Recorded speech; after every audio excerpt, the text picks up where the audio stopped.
Nous avons utilisé ta code de crédit pour la maison de rêve de ta sœur, dit papa. Maman ajouta, elle le méritait plus. Je les ai laissés célébrer jusqu'à ce qu'ils ont vu ce que j'ai fait. Salut, ma sœur, gazouilla Clara, sa voix lumineuse d'une sorte de confiance étourdie qui signifiait généralement qu'elle avait fait quelque chose d'imprudent. Alors, j'ai épuisé toutes tes cartes de crédit. Mais ne t'inquiète pas, maman et papa ont dit que tu comprendrais. Je viens juste de finaliser l'achat de ma maison de rêve. Je n'ai rien dit. Je ne pouvais pas. J'étais debout au milieu de mon appartement d'une chambre à Toulouse, toujours avec mes talons de travail, fixant mon téléphone alors qu'alerte de crédit après alerte de crédit apparaissait. Le total, 48 000 €. Le tout facturé en 24 heures. Tu joues toujours la sécurité, Léa, continua-t-elle, insouciante et inconsciente. Et j'ai travaillé si dur sur ma marque d'influenceuse. Tu sais, j'avais besoin d'un espace qui reflète cela, quelque chose d'inspirant. Honnêtement, cet endroit est parfait. Maman dit qu'il était temps que j'aie quelque chose à moi. Je me suis assise à ma table de cuisine, fermant soigneusement mon ordinateur portable avant de le briser de mes mains. J'ai pris une inspiration, puis une autre. Quand est la pendaison de crémaillère, demandai-je, ma voix était stable même si ma poitrine semblait se déchirer. Ce samedi. Tu dois venir. Je veux dire, tu l'as pratiquement acheté, rit-elle. Le même rire insouciant qu'il avait tiré de tous les mauvais pas depuis que nous étions enfants. Elle raccrocha avant que je puisse répondre. Pendant quelques minutes, je suis resté assise, laissant le silence s'insinuer en moi. La fenêtre bourdonnait du bruit de la ville, mais à l'intérieur, tout semblait immobile. Mes mains tremblaient, mais pas de panique. Pas cette fois. Ce n'était pas le choc. C'était la clarté. J'ai rouvert mon ordinateur portable, non pas pour vérifier les charges, non pas pour pleurer. J'ai ouvert un dossier que j'avais nommé il y a 6 mois, Contingence Clara. À l'intérieur, des enregistrements de caméras, des emails signalés, des alertes notariées. Je m'étais préparé à ce moment, même si je ne voulais pas l'admettre. Même si j'espérais encore qu'elle puisse changer. Le téléphone a de nouveau vibré. Cette fois, c'était maman. Léa, chérie, s'il te plaît, ne sois pas fâchée. Clara avait vraiment besoin de ça. Pense Y comme un cadeau. Ça ira. Ça va toujours. J'ai fixé l'écran, puis mes dossiers. Peut-être qu'elles avaient raison. Ça va. Juste pas comme elles s'y attendent. J'ai ouvert une page blanche et j'ai commencé à écrire une liste, non pas de ce que j'avais perdu, mais de ce qui allait suivre. Ce n'était pas la première fois que Clara me prenait quelque chose. Le premier gros coup fut le fonds universitaire. J'avais 18 ans, je faisais mes bagages pour le campus quand maman m'a assise avec un sourire forcé et m'a dit « Nous avons dû aider Clara avec son idée de boutique. Elle est passionnée, Léa. Tu es si douée avec les chiffres, tu trouveras un moyen. » Je l'ai fait. J'ai pris 2 emplois et j'ai vécu de soupe au micro-ondes pendant 4 ans. Puis est venue la voiture. Ma première vraie, achetée après 3 ans d'économie. Clara a demandé à l'emprunter pour un week-end. 2 jours plus tard, elle était hors d'usage et mon assurance m'a lâché. Elle traversait une rupture, a dit papa en me tendant de l'argent pour le bus. Essaie d'être compatissante. Toujours le même refrain, tu es forte, Léa. Elle a plus besoin. Je l'ai cru plus longtemps que j'aurais dû. J'ai laissé passer parce que je voulais être la bonne fille, la fille fiable, la stable. Et peut-être qu'une partie de moi espérait naïvement qu'un jour, elle verrait à quel point cela me coûtait. Mais l'espoir a commencé à s'amenuiser l'automne dernier. C'est là que j'ai reçu un appel de la banque, une demande de prêt signalée à mon nom. J'ai immédiatement su qui c'était, et cette fois, je n'ai pas trouvé d'excuse. Je ne l'ai pas affronté. J'ai juste commencé à rassembler. J'ai acheté des caméras et les ai placées autour de mon appartement, tiroir de bureau, entrée, poste informatique. J'ai archivé chaque email suspect, sauvegardé chaque message vocal étrange, et lentement, la vérité a cessé d'être quelque chose que je ressentais pour devenir quelque chose que je pouvais prouver. Alors quand Clara a appelé pour la maison, je n'ai pas paniqué. Je n'ai pas pleuré. J'ai ouvert le dossier et j'ai regardé une vidéo d'elle d'il y a 3 semaines, ouvrant ma porte d'entrée avec une clé qu'elle avait juré avoir rendue, fouillant mon bureau jusqu'à trouver mon portefeuille. Elle a brandi ma carte dorée comme si elle était la sienne. J'ai mis pause et j'ai fixé le cadre figé. Son sourire était large, triomphant, comme si le monde lui appartenait et que je n'étais que le personnage secondaire qui le finançait. Mais pas cette fois. Cette fois, je ne nettoyais pas derrière elle. Je me plaçais devant elle, et je savais exactement par où commencer. J'ai passé cette nuit à éplucher mes dossiers, chaque capture d'écran, chaque message vocal, chaque email sauvegardé de maman avec des phrases comme « Elle traverse beaucoup de choses, ne lui rendons pas les choses plus difficiles ». Un message laissait même entendre que je ne remarquerais pas un petit coup de main. Elle le formulait toujours sous le couvert de l'inquiétude, comme si ce qu'elle faisait était de l'amour. Mais l'amour ne nécessite pas de voler dans le dos de quelqu'un et d'appeler cela du soutien. J'ai tout archivé, organisé par date, source, pertinence ou une chronologie numérique de la trahison. Puis j'ai ouvert Instagram. Clara y tourbillonnait sur le parquet dans une vidéo intitulée « La manifestation fonctionne ». Si tu y crois assez fort, la voiture, la maison de rêve, la voiture bénie. Dans une autre publication, elle posait sur les marches de l'entrée avec maman et papa, tous en tenue pastel assortie, tout en sourire et en filtre. Mon nom n'était mentionné nulle part. Ni les cartes de crédit qui avaient payé pour tout ça. C'est peut-être à ce moment-là que quelque chose s'est endurci en moi. La maison. Cette maison-là. Je connaissais cette adresse. Je l'ai tapée dans notre système interne chez Lefebvre et Moreau, le cabinet d'investissement où je travaillais depuis près d'une décennie. Mon nom n'apparaît nulle part publiquement sur le développement, mais j'ai aidé à concevoir le modèle financier pour toute la communauté. Je connais le gestionnaire immobilier. Je connais le courtier immobilier. Je sais quels permis n'ont pas été délivrés et combien de privilèges existent sur les parcelles voisines. Sa maison, celle qu'elle avait volée à mon avenir, était déjà assise sur un terrain que j'avais aidé à vérifier. J'ai fixé le dossier de la propriété pendant longtemps, sentant ce mélange étrange de fureur et de puissance monter en ma poitrine. Elles pensaient m'avoir berné. Mais elles avaient construit leur maison de rêve sur des fondations que j'avais aidé à couler, et elles étaient sur le point de découvrir ce qui se passe quand la silencieuse décide enfin d'arrêter de se taire. Mardi, Clara avait posté une vidéo de présentation de la cuisine, montrant des comptoirs en marbre blanc et des robinets dorés, taguant une demi-douzaine de marques d'intérieur. La légende disait « Je n'arrive pas à croire que c'est la vraie vie ». Preuve que si vous sautez, l'univers vous rattrape. L'univers avait apparemment ma limite de crédit. Dans une autre publication, elle posait en peignoir de soie avec une tasse de café, écrivant « Lumière du matin dans ma maison pour toujours ». Ça a un autre effet. Ça m'a frappé différemment aussi, comme un coup de poing dans les côtes. Pendant ce temps, maman et papa étaient passés d'évasifs à insistants. Nous avons juste besoin que tu signes les documents de refinancement, dit papa au téléphone. C'est une formalité. Tu es déjà sur les lignes de crédit de toute façon, alors cela ne ferait que rendre les choses plus claires. Tu rends toujours les choses plus fluides, Léa, ajouta maman. Et Clara est sous tellement de pression en ce moment avec toute cette attention. Ne peux-tu pas juste la soutenir discrètement pour une fois? J'ai souri, même s'il ne pouvait pas le voir. Bien sûr, je vais apporter tout à la pendaison de crémaillère. Oh, bien, soupira maman. Nous aurons les papiers imprimés. Tu pourras les signer là-bas. Elle n'avait aucune idée de ce que j'apportais réellement. Le mercredi, j'ai rencontré un avocat immobilier. Le jeudi, la conformité de mon cabinet pour clarifier les liens légaux avec le développement. Le vendredi, j'avais des documents notariés, des images fixes de surveillance imprimées en couleur, et une déclaration signée du gestionnaire immobilier confirmant le nom de l'acheteur et la source de financement. J'ai glissé le tout dans une épaisse enveloppe craft et les placé soigneusement dans mon sac de travail. Quel décore leur mensonge. Quelle sirote du vin pétillant et porte un toast à de faux triomphes. Je serai là, à l'heure, polie et souriante. Mais je ne venais pas célébrer. Je venais récupérer mon dû. L'allée était bordée de VUS et de berlines importées. Quelqu'un m'a tendu un mimosa avant même que j'atteigne la porte d'entrée. La maison sentait la peinture fraîche et les bougies chères, du genre qui essaie trop fort de suggérer la paix. Léa. Clara piailla, se précipitant vers moi dans une robe portefeuille en soie qui coûtait probablement plus que mon loyer. Tu es venu. Tu dois voir la salle de bain à l'étage. C'est comme une ambiance de spa. Elle me serra dans ses bras comme si rien ne s'était passé, comme si elle n'avait pas fait irruption dans mon appartement et vidé toutes mes cartes.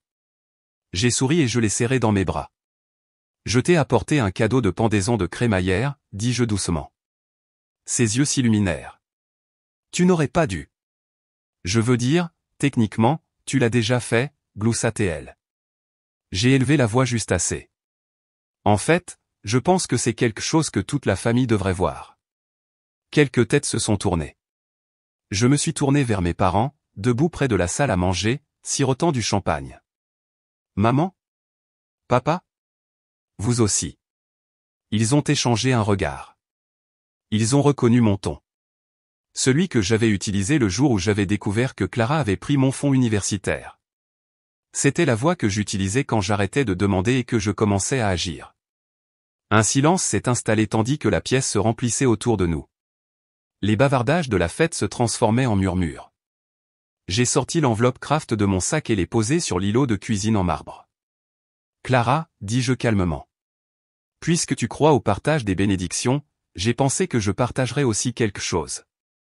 Un par un, j'ai sorti les images fixes imprimées de la caméra de sécurité d'elle dans mon appartement, sa main sur mon portefeuille, des copies de mes relevés de cartes de crédit montrant les frais, des captures d'écran de ses publications Instagram horodatées et des emails notariés de mes parents suggérant que je devais être flexible avec mes finances. Ma mère serra son verre comme s'il pouvait la protéger. Mon père ouvrit la bouche, puis la referma. Et enfin, dis-je, posant la dernière page, une analyse juridique de ce que vous regardez, fraude à la carte de crédit, usurpation d'identité et effraction, plus complicité. Clara fixa les papiers comme s'ils étaient dans une langue différente. La couleur avait déserté son visage. Tu plaisantes, murmura-t-elle. J'ai croisé son regard. Non, je suis enfin sérieuse. Autour de nous, les invités restèrent figés.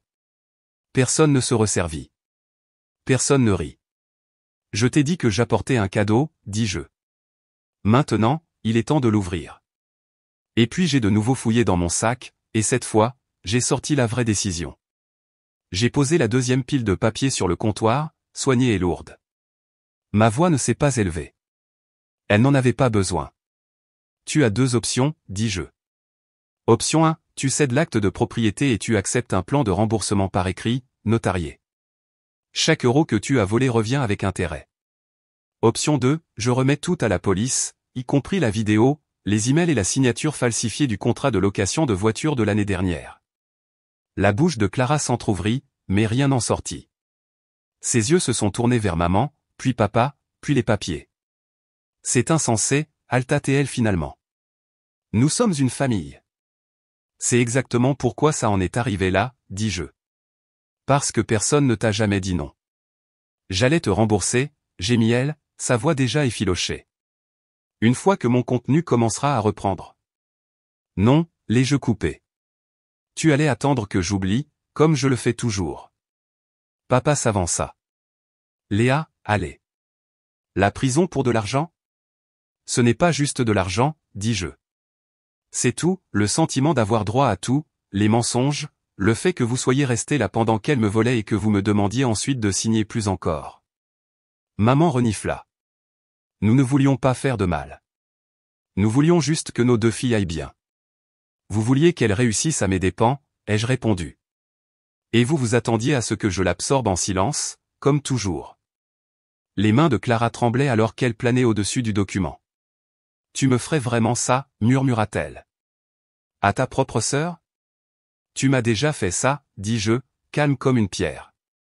Et personne ne t'a arrêté. J'ai vu son visage changer.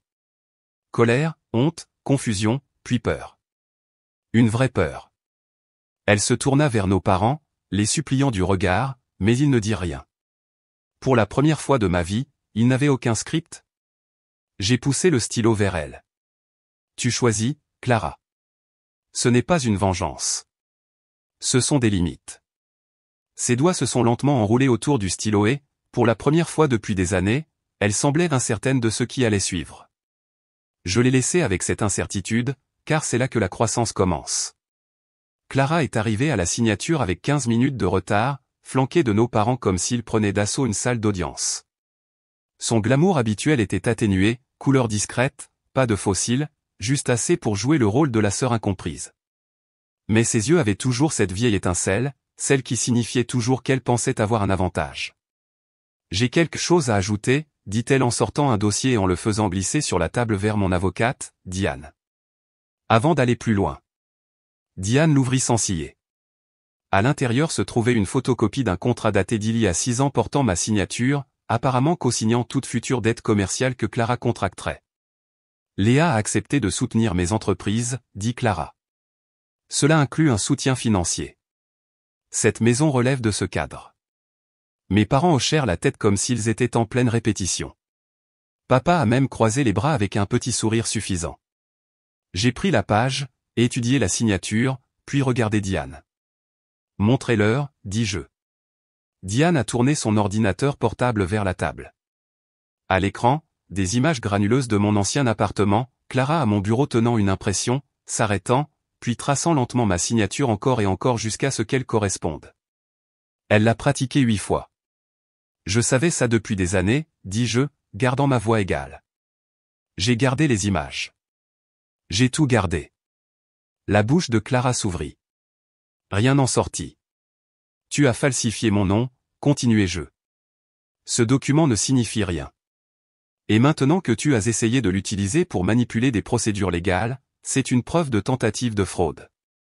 Diane fit glisser les vrais papiers de transfert en avant. Devons-nous poursuivre avec l'accord original ou allons-nous devant les tribunaux? Pour la première fois, Clara sembla vraiment petite. La pièce semblait plus lourde maintenant. Plus de suffisance, plus de plans de secours, juste des conséquences. Elle n'a pas touché le stylo. Pas encore. Je me suis penché en arrière sur ma chaise, les mains jointes. Je pouvais attendre. J'avais attendu pendant des années, mais cette fois, ce n'était pas moi qui me tortillais. Le silence s'étira trop longtemps, seulement brisé par le tic-tac de l'horloge sur le mur de Diane. Clara fixa les papiers comme s'ils étaient écrits dans une autre langue. Ses mains planaient, incertaines, attendant que quelqu'un la sauve, comme elle l'avait toujours fait. Papa s'éclaircit la gorge, plus fort que nécessaire. Signe-le, Clara. Elle cligna des yeux vers lui. Quoi? Tu as entendu, dit-il, la voix basse et plate. Signe les papiers, Clara. C'est fini. Son visage se froissa un instant, non pas de larmes, mais d'incrédulité. Comme si la seule personne qui avait toujours contourné les règles pour elle était enfin sortie du jeu. Maman se pencha en avant, sa voix douce et tremblante. Léa, elle ne voulait pas dire ça. Elle se laisse emporter par les choses. Tu sais comment elle est. Je sais, dis-je, non sans gentillesse. Et c'est exactement pourquoi je fais ça. Mais c'est ta sœur. Et je suis ta fille, dis-je. Cela n'a jamais semblé important quand c'était moi qui nettoyais le désordre. Clara baissa la tête, ses doigts pinçant le bord du dossier, ne bougeant toujours pas vers le stylo. Je n'ai pas dit un mot de plus. Je n'allais pas supplier pour une conclusion qu'elle ne méritait pas. Papa s'est approché, a pris le stylo et l'a laissé tomber devant elle. Assez, dit-il comme s'il parlait à un enfant qui avait finalement poussé trop loin. La signature de Clara était désordonnée, presque en colère, mais elle était réelle. Pas de ligne pratiquée, pas de fausses fioritures, juste son nom exposé et vulnérable pour une fois. Diane a notarié les documents. J'ai regardé chaque page devenir officielle, contraignante, irréversible. Maman s'essuya les yeux, mais personne n'a tendu la main pour la prendre. Papa resta les bras croisés, regardant le sol. J'ai ramassé les papiers soigneusement, les ai pliés dans une nouvelle enveloppe et me suis levé. Pas de mots dramatiques, pas de pic d'adieu, juste le poids de la finalité s'installant dans la pièce. En sortant, personne ne m'a suivi. Personne ne m'a appelé. Et pour la première fois de ma vie, je ne me suis pas senti coupable de les laisser derrière moi. Un an s'est écoulé depuis la signature. Un an entier depuis que je suis sorti de ce bureau avec un dossier dans mon sac. Et le poids des attentes de ma famille s'est enfin levé de mes épaules. Clara n'est jamais allée en prison. Je n'ai pas porté plainte. Elle a tout signé, s'est tenue au plan de remboursement, et étonnamment, a tenu sa part du marché. Chaque mois, comme sur des roulettes, un paiement arrive. Pas de frais de retard, pas d'excuses, juste un virement silencieux de son compte au mien. Elle a un emploi maintenant, un vrai. Associé marketing dans une petite entreprise locale. Pas glamour, mais solide. Son Instagram aussi a l'air différent. Fini les photos de luxe et les fausses citations profondes. Maintenant, ce sont des photos de tasses de café à côté de tableurs, avec des légendes comme « faire un budget, c'est de l'amour-propre » et la littératie financière est une guérison. Parfois, je les parcours et je me demande si c'est réel. Mais ensuite je me souviens qu'au moins maintenant, elle fait semblant dans la bonne direction. Papa a appelé il y a quelques mois. Il n'a rien essayé de justifier. Il a juste dit qu'il était désolé, qu'il avait commencé à voir un thérapeute. Que peut-être il nous avait toutes les deux échoué de différentes manières. Ce n'était pas tout, mais c'était quelque chose. Maman n'a pas appelé, mais elle a laissé un message vocal la semaine dernière. Elle avait l'air fatiguée, non pas de colère, mais de compréhension. Tu avais raison, Léa. Elle avait besoin de tomber, a-t-elle dit. Nous ne l'avons jamais laissé faire. C'est de notre faute. J'ai sauvegardé le message. Je n'ai pas encore répondu. Certains jours, je me demande ce qui se serait passé si j'étais restée silencieuse encore une fois. Si j'avais signé ces papiers, si j'avais tout ravalé juste pour maintenir la paix. Mais ensuite je vois les changements. Pas parfaits, pas rapides, mais réels. Et je sais que ce silence nous aurait coûté à tous plus que nous ne pouvions nous permettre. J'ouvre l'application bancaire sur mon téléphone. Le dernier dépôt est là. La note de Clara jointe, payée en avance ce mois-ci. Merci. Je tape une simple réponse, reçue. Prends soin de toi. Et je ferme l'écran. Ce n'est pas le pardon, mais c'est suffisant pour continuer d'avancer. La maison a été vendue au printemps, juste avant que les tulipes n'éclosent. Un jeune couple avec 2 enfants l'a achetée, des premiers propriétaires, enthousiastes et les yeux brillants. J'ai laissé la trousse de bienvenue sur le comptoir avec une note manuscrite, puisse cette maison abriter plus d'honnêteté que la mienne n'en a jamais fait. Le bénéfice a couvert mes soldes restants et les frais juridiques. Je n'ai pas gardé le reste. Je l'ai mis pour un acompte sur un petit appartement au centre-ville. Juste assez d'espace pour moi. Le soleil le matin et le calme la nuit. Pas de caméra, pas de serrure sur les tiroirs de bureau, pas de dossier intitulé « Contingence ». Je n'avais plus besoin de plan de secours. Je n'attendais pas que quelqu'un me trahisse. La promotion est arrivée le trimestre dernier. Vice-présidente de la finance stratégique. Mon patron a cité la façon dont j'ai géré un conflit interne complexe avec intégrité et clarté. J'ai failli rire. Je ne lui ai pas dit que le conflit portait mon nom de famille. Clara m'envoie toujours des SMS une fois par mois avec ses reçus de paiement. Cette fois, c'est arrivé tôt. Son message était court, paiement envoyé tôt cette fois. Pas d'émoji, pas d'excuses. J'ai répondu, merci. C'est notre rythme maintenant. Professionnel, distant, propre. Maman et papa m'invitent à dîner. Parfois j'y vais. Nous parlons de la météo, des livres et de ce que la thérapie leur apprend. Nous ne parlons pas de la maison, ni de la signature, ni du silence qui a duré des décennies. Mais je dors bien. Non pas parce que tout est parfait, mais parce que pour une fois, c'est